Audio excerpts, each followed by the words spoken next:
Mama was outside and the cat was in the house, and I thought that it had fleas. Anyway, I was going to doctor it.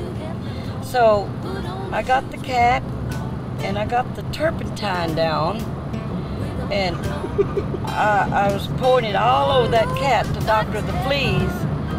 And that cat started screaming just as loud as he could.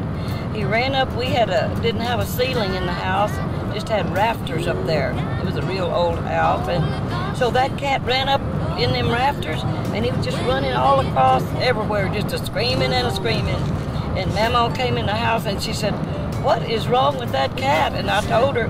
She said, "Oh, she jumped on me and she bawled me out good, you know, because she said, you know, well, that was burning that cat. That was a terrible thing to do, you know."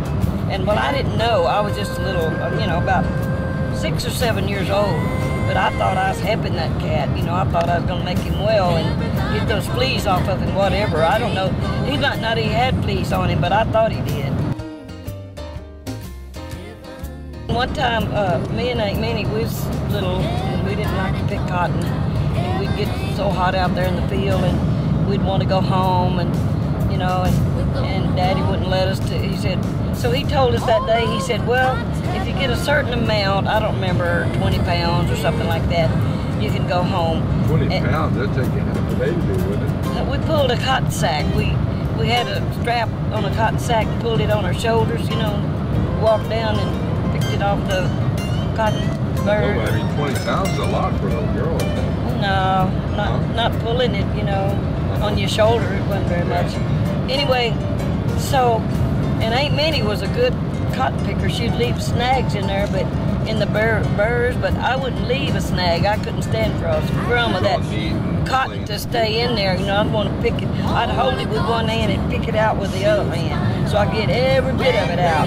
Boy, she got her. She went down that road just going. Left hand, right hand going. Yeah, both hands just a picking that cotton. Well, she got her amount right pretty quick. Well, I didn't get my amount. And so I thought, oh, I know what I'll do. So I found me a big rock about this big, and I dropped it down in my sack.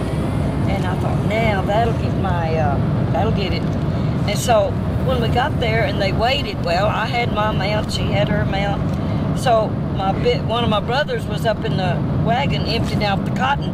Boy, I started crawling up in that wagon. I was going to get up there and empty my own sack, and then throw that rock out, and they would never know it, you know. Well, my brother told me to get down. I said, no, I want to empty my cotton myself, you know, and so. You knew the rock was in there? Yes, and I was going to get that rock and get it out of there before they ever saw it. And so he said, Papa, make her get down from here. And he said, get out from there, gal. And so I had to get down. You know, he'd have got me good if I hadn't. So I got down a little bit. He held up, my brother held that big rock up and said, look here, Papa. Oh, and I knew I was dead. Who was that? Uncle Hugh. Uncle Hugh. Uncle Hugh, yeah. He ratted on you. Oh, did he ever. And so the cotton was almost as tall as I was, the cotton stalks. My daddy went and got 2 cotton stalks, not just one, but 2.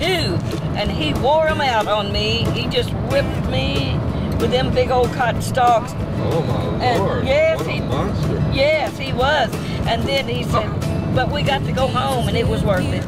You know. It was? Oh yes, that whipping was worth getting to go home, because we was so tired out there in that hot sun, and we was hungry and we wanted to get out of there and go home.